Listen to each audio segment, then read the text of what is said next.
I'm Kimberly Kay with your entertainment report from MidHudsonNews.com. Thank you to my sponsor, Making Faces Unisex Salon in Poughkeepsie and Fishkill. Call them today, 296-0700 or makingfacesusa.net.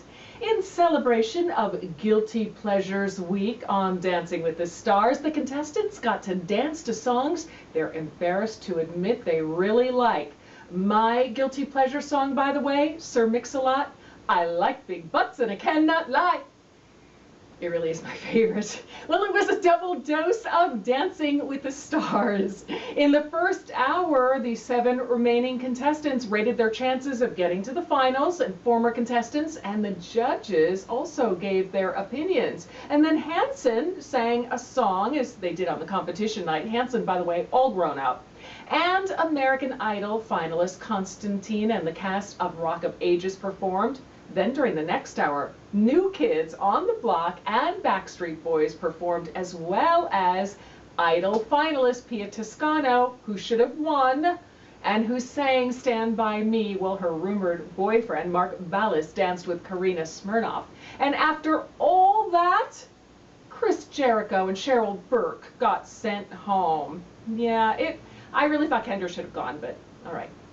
Phoebe Snow couldn't have been more than a one-hit wonder, but she put her brain-damaged daughter first. Snow's daughter Valerie was born severely disabled and was given only a few years to live. But with Snow's first hit, Poetry Man, at number 5 on the charts, she decided to stay home and take care of her daughter, who lived for 31 years. Snow never regretted that decision. She told AP Radio in 1989 she wasn't weeping and crying and moaning over the situation. She said she had a hard life, but you have to go on. Snow has now died more than a year after she suffered a brain hemorrhage. She was just 60.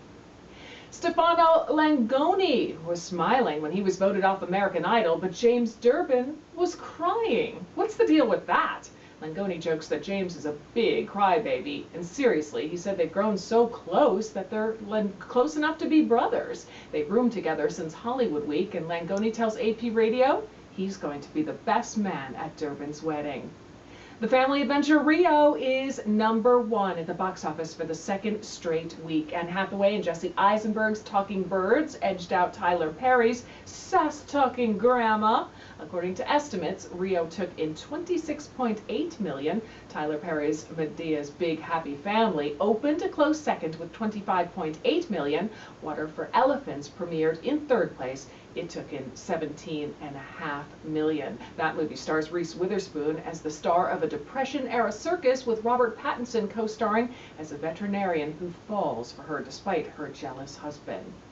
Well, Mel Gibson doesn't care if he ever acts again. Gibson tells Deadline Hollywood he could easily not act again. It's not a problem. As for the tapes of him screaming at his then-girlfriend, Gibson says, I was angry at me. But he also says it was a personal betrayal that the conversations were taped and later leaked to Radar Online. So it's not clear what effect Lindsay Lohan's latest sentence may have on her next acting role. She was released on bail Friday, just hours after she was sentenced to 120 days for violating her probation. According to the LA County Sheriff's Department, Lohan was released on $75,000 bail at 9:21 p.m. Now, earlier in the day, a judge had reduced a charge against her from felony grand theft to a misdemeanor. She had allegedly taken a designer necklace from an upscale Venice store. Meanwhile, Lindsay Lohan has taped an interview with the Jay Leno Show where she says she's, quote, kind of numb from her 4-month sentence for violating probation. She says the sentence was shocking. Lohan admits to making a lot of mistakes, but she says, I'm in the clear now. She says as long as she can stay focused, she can resurrect her career. We'll see about that. In local entertainment news, the outdoor sculpture installation White Flags by Aaron Fine is on view on the chapel lawn at Vassar College. That's 124 Raymond Avenue in Poughkeepsie through April 29th, when a closing reception and panel discussion will take place. Thanks to my sponsor, Making Faces Unisex Salon and Spa in Poughkeepsie and Fishkill. Call them today, 296-0700. That's your latest entertainment report. For a new update daily, log on to MidHudsonNews.com. I'm Kimberly Kay.